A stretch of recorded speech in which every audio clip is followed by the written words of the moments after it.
Last week, the British media was incensed, outraged, at the very least, excessively interested in a piece of polling which purported to show that over half of members of Gen Z support a dictatorship in the UK. Any of you that are in the UK or engage with British news media in some way will have seen this. And for those of you that are watching from elsewhere in the world, it is kind of hard to get across quite how blanket this was as a topic. There were news articles in quite a lot of papers. This is one that I picked out that was in the Independent. But there were similar pieces pretty much across the political spectrum and in all kinds of publications, broadsheets to tabloids. It also launched 1,000 think pieces, as these things tend to do. But yeah, I think The Guardian actually had 2 separate think pieces about this. Alison Phillips, whose work I do not know. This is particularly in The Observer, who I can imagine would like a story about Gen Z suck in a little bit more. And this was kind of the key takeaway, right? These were the key sentences which were quoted across the board, everywhere. The survey showed, supposedly, that 52% of Gen Z thought, quote, the UK would be a better place if a strong leader was in charge who does not have to bother with parliament and elections. And then, in addition to that, 33% agreed that the UK would be better off, quote, if the army was in charge. And again, this was like everywhere.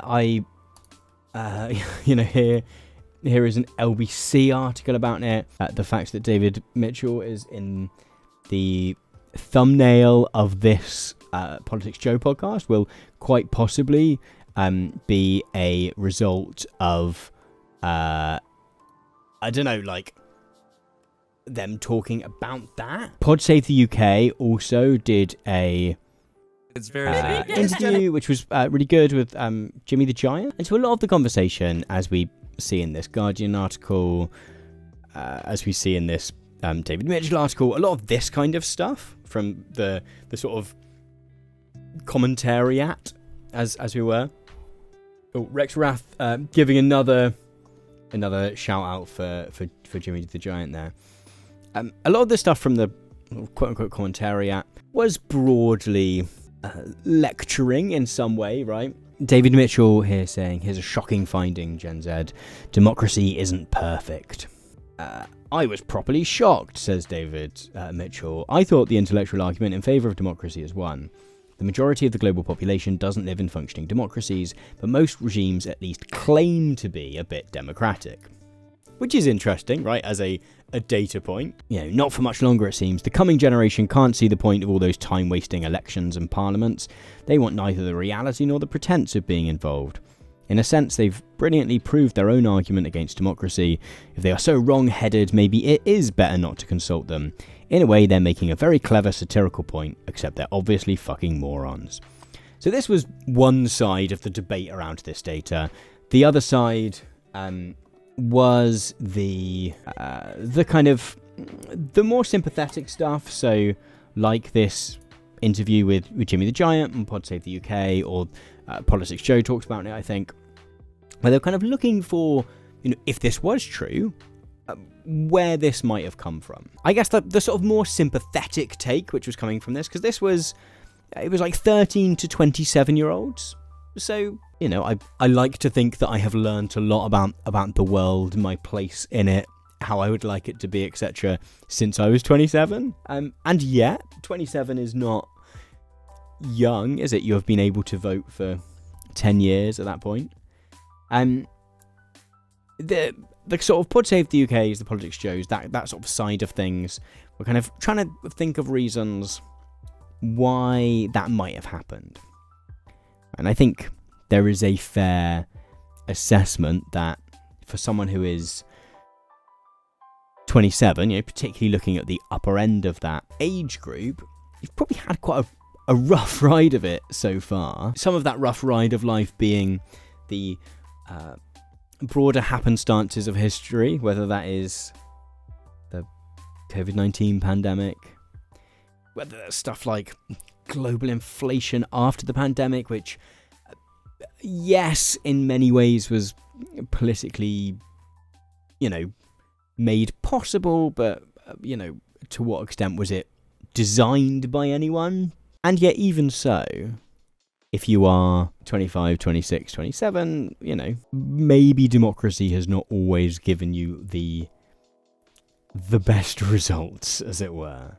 A few years back, a couple of years ago, someone who had written about the fact that they were kind of reaching their 30s, and every election they'd ever voted in, no matter what it was about, the way in which they had voted had not been the thing that had happened on a national scale, right? So whether that was the alternative vote referendum, whether that was the Brexit referendum, whether that was national elections, right? Even if their MP maybe had been the one that they had wanted, they'd managed to do like 10 years of voting and never quite get the response. So this was kind of the terms of the debate as this was happening last week and into Sunday. I think the final Guardian piece that we saw, this Alison Phillips article, this came out yesterday on Sunday. And I think it also, there are some broad truths and trends within this, but I think it also helped that it played into an existing narrative which has already been building over the past couple of months. Particularly, we saw in the US, we saw younger people, particularly younger men, voting for Donald Trump in a way that seemed notable. And it is always really interesting to see certain narratives, not in a way that they are, not in like a conspiratorial way, but certain narratives kind of build within the press in terms of, I don't know, harried, tired journalists trying to pull together stories. The weekend essay in the Financial Times this weekend was titled "Where Woke Went Wrong." And it channeled this idea, which has become really popular following the US election, that the real problem was that the wokes, or whoever it was, went too far. Their demands were too extreme or whatever. And I was reading the article and trying to draw a line between its kind of idea of what all of these quote unquote woke ideas was a challenge. It was a real sort of grab bag of stuff that it wanted to put together in much the same way that the term has been mobilized by the political right. The value of quote-unquote wokeness to the political right has been that, much like communism was used during the 19th and 20th centuries, much like socialism was used, and communism to an extent, throughout the second half of the 20th century. If you think about people being like, Barack Obama's a communist. Wokeness was even better than that because it didn't have a pre-existing content that one had to kind of attach stuff to. You could call whatever you wanted wokeness and then use that. And it was interesting that this article did exactly that. But even beyond this, I would imagine that the writer of this, I don't know Henry Mance, but I would broadly imagine that as a journalist for the Financial Times, he broadly views himself as a kind of liberal in the very old school sense of the word, at least. And yet this was kind of just channeling the narrative that the political right has wanted to be channeled.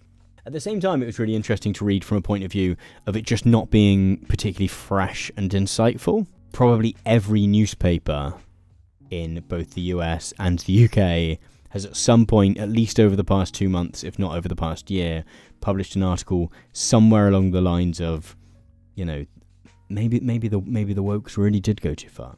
Well, or surrounding so great debate kind of sparked up surrounding primarily this one data point, around 54%, I think it was, of 52%, sorry, of Gen Zers thinking that a strong leader would be better than a democracy. And it was all, and this sort of data point was taken from a report which was going to be coming out in a few days' time. And so it was Channel 4 that commissioned this research, and then it eventually did come out a few days later. It's an interesting topic for Channel 4, as a broadcaster which primarily looks to serve a younger audience, to be asking these questions in terms of, okay, well, what is the audience which is coming through? What are their views? What can we do? I would also imagine that the people at Channel 4 who are commissioning this research are going, oh yeah, if we can make the case that Gen Z are not trusting... No, I don't want to suggest that they wanted to make a particular case. That they would at very least happen to benefit if Gen Z was super untrusting and needed a particular public service broadcaster to help them out in understanding the world. So a few days after this big debate about whether Gen Z wanted to shut down the radio masts and take over Buckingham Palace and install the skivvy toilet face as king or whatever, this research actually came out. And what we find is quite a sensationalist all-around piece. Interestingly, so it was produced by Channel 4 in collaboration, I think, with the Royal Television Society, but both of which are like respected organisations. However, the way all of the information in this is laid out is kind of alarming. I don't want to throw too many kind of bombs at this research. I certainly think the way that it has been reported, and certainly the way it's been reported, and then some of the ways in which it's laid out in this report feel not super genuous. I was trying to say disingenuous but kind of soften it a little bit. When I was scrolling through, the first thing you kind of really fall on is this graph where it sort of goes key issues. How much more concerned are Gen Z than old people about all of these different things? And like at a very quick glance, you go, okay, so 30% of Gen Z are really worried about their sexuality, 43% about finding a romantic life partner, 55% their personal safety, 62% are worried about their mental health or well-being. But then you actually look here and you realise that it's percent higher concern among 13 to 27-year-olds than 28 to 65-year-olds, which is still really interesting, right? But what it actually means is the 13 to 27-year-old cohort within this research are 55% more worried than the 28 to 65-year-old cohort, which is interesting, right? And there's certainly a lot to dig into there. However, that is slightly different data, and it would be really useful to be able to kind of see the slightly more raw data in terms of, well, how worried are these two groups? Are they incredibly worried about these two things? Or are they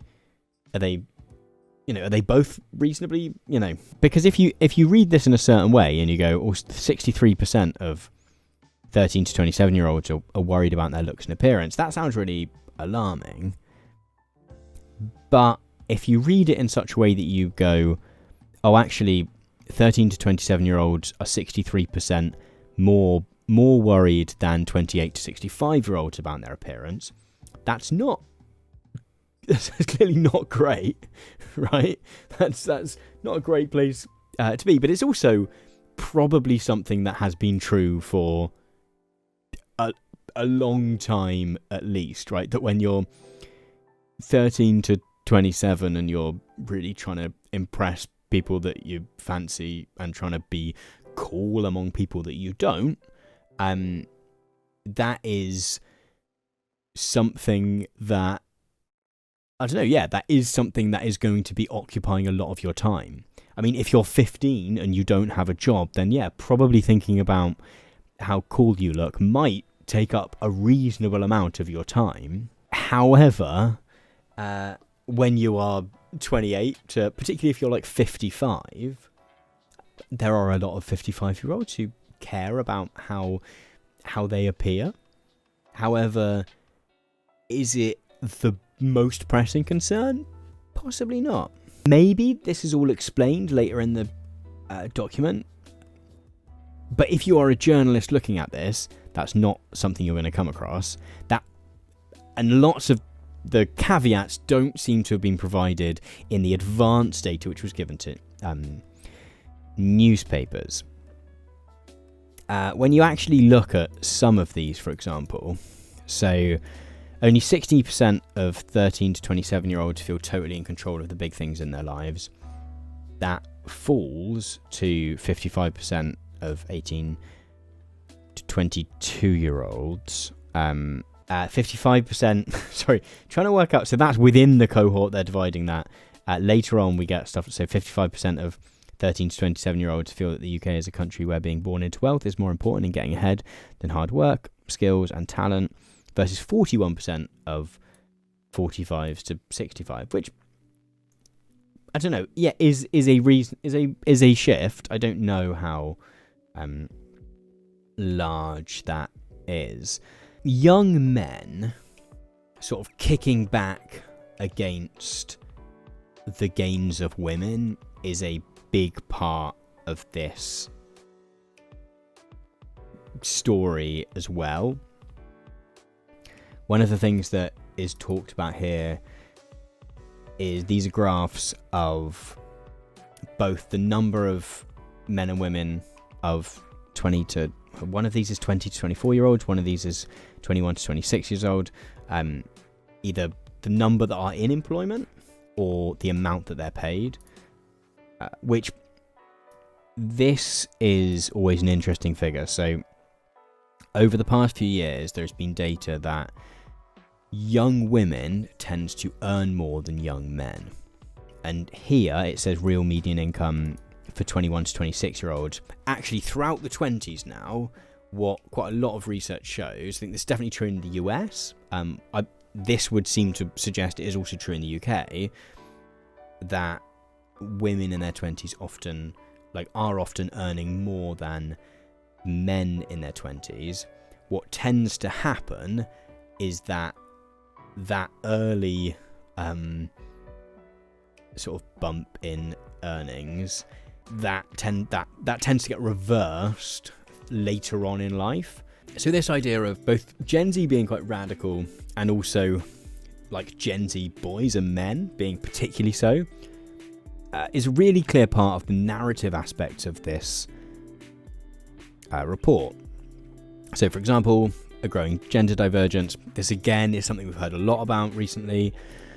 44% of Gen Z men agree that, quote, when it comes to giving women equal rights, things have gone far enough. 45% of men believe that, quote, we've gone so far in promoting women's equality that we are discriminating against men. 47% of Gen Z men agree that, quote unquote, masculinity is under attack. There's also another, and this particularly being interesting for someone like Channel 4, there's a big focus on who is trusted, right?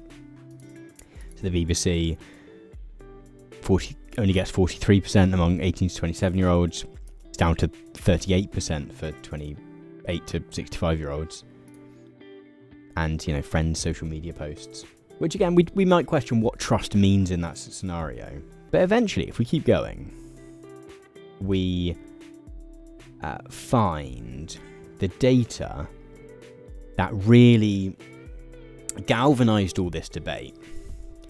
And if we look here, we do see the polling that has been quoted all across the media of the UK would be a better place if a strong leader was in charge who does not have to bother with Parliament and elections. We find that 52% of 13 to 27-year-olds believe that, 40% of 45 to 65-year-olds do, right? Which, there is a difference there. However, it's not like it's a jump from 10% to 52%. In the kind of framing that we saw in the David Mitchell article, where it's kind of like Gen Z are idiots, right? That kind of generation war narrative doesn't quite play off. What we see over here, though, is that 73% of Gen Z think democracy is a very or fairly good way of governing the UK.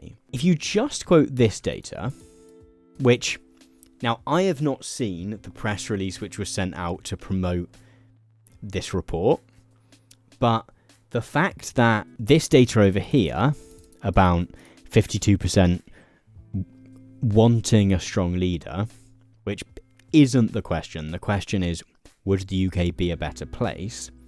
The fact that that was quoted without the caveat of actually also 73% of Gen Z said that they think democracy is a very or fairly good way of running the country, it would feel as though maybe all of this information wasn't included.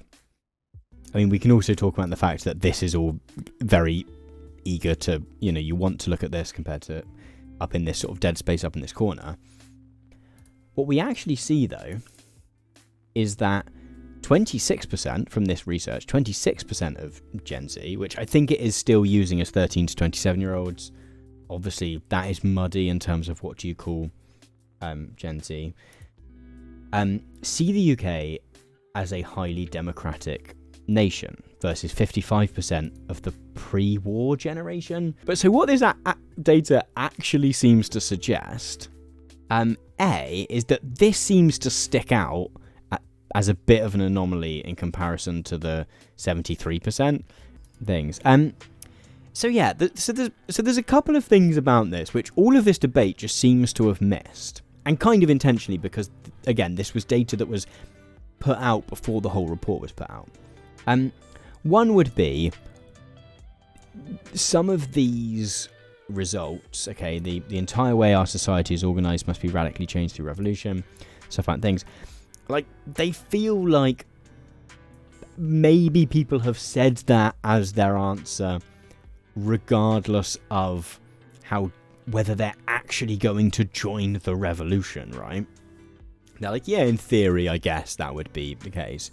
Even with a margin of error, 52% is a very high number that should think that the country would be better if we had a strong leader who didn't have to do elections, right? 30% would still be quite a high number.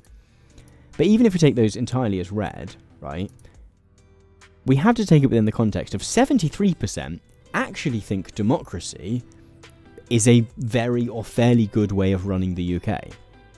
In a bubble, right? 73%. However, 26% don't think the UK is very democratic.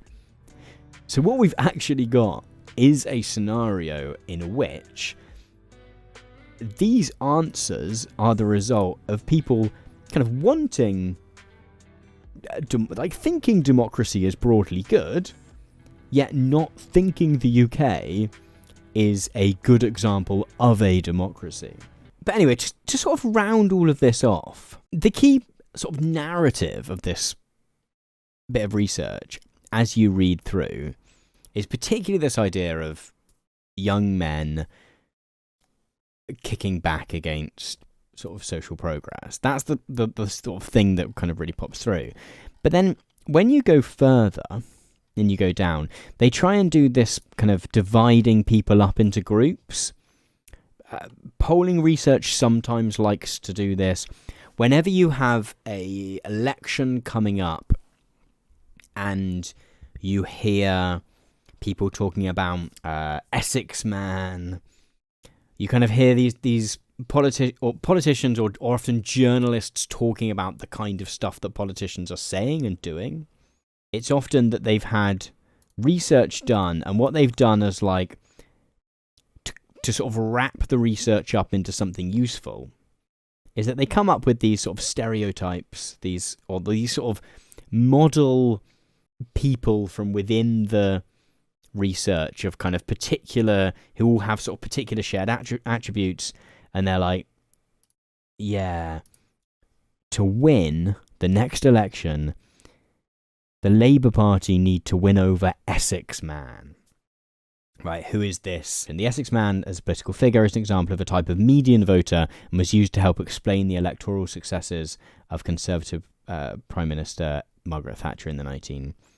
It was kind of this idea that there were these sort of people from a working class background, yet who were aspiring and who wanted social mobility and like independence, and to whom it maybe felt like the Labour Party weren't speaking that Margaret Thatcher was able to use. What we actually find is that these boys can't be boys anymore, supporters of traditional masculinity, they make up 14% of the total Gen Z population. They are mostly male. Within that group, it is 82% male. And this feels like the kind of people that picking out that bit about, the UK should have a dictator, which actually wasn't the question, as we looked at, that it's kind of trying to bring out. However, then as soon as we get to kind of the next one, which is fight for rights, so activists, socially conscious people, Gen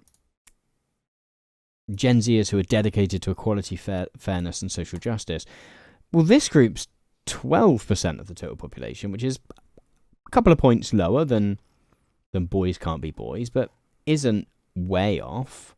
Well, we get girl power, which is mostly 99% female or non-binary, and a kind of, I guess, broadly liberal feminists, I guess. They often reject traditional expectations or limitations without resorting to overt political activism. Well, according to this research, these are 21% of the total Generation Z population, which, well, that's quite a bit more than these sort of reactionary boys. And what, once you add them with the socially conscious activists, well, this lot, who it feels like have been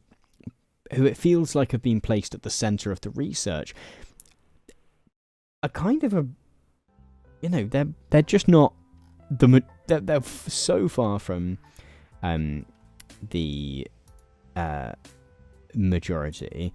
In fact, what's interesting is that our kind of radical worldview, even though they're gender balanced, they're more likely to feel like online personalities agitate, but have a point. So I'm not sure why these have been dragged out separately, to be honest. It's interesting that actually this group over-indexed for those towards the higher end of the socioeconomic spectrum. Yeah, so then you get this lot that are kind of the authoritarians, and yet who are kind of politically, they're gender balanced. They're, it doesn't specifically suggest that they are right-wing. These kind of people feel like they are broadly right-wing coded. And yet you then very quickly get dice loaded, who are people who are concerned with socioeconomic barriers. And they're 15%, which is, again, slightly lower than this group. But when you combine them with these sort of three groups, which are in some way concerned with social progress and sort of broadly left-coded, I guess, like if you want to be really simplistic about things. So, it's not to suggest that, I don't think it's not a great thing that 14% of this particular cohort, think that feminism's gone too far or whatever. When you actually, we're going to come back to that in a second, when you actually dig into the research itself, which this report is sort of leaning towards a sensationalism, it just doesn't actually come across as bad as the reporting suggested it did. 73% of Gen Z still think democracy is a very or fairly good way of running society. As much as this report wants to suggest it's the danger itself is the Jordan Petersons and the Andrew Tates. The danger is that 26% don't think...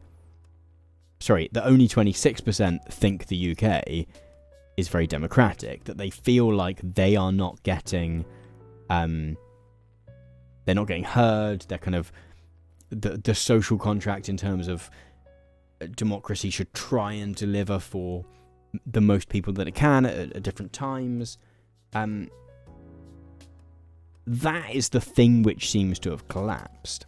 And what is interesting is that finally we get to the conclusion of this report and we go, the stakes are high, democracy relies on a shared foundation of facts, yet Gen Z's flattened hierarchy of trust means influencers can be as convincing as professional journalists.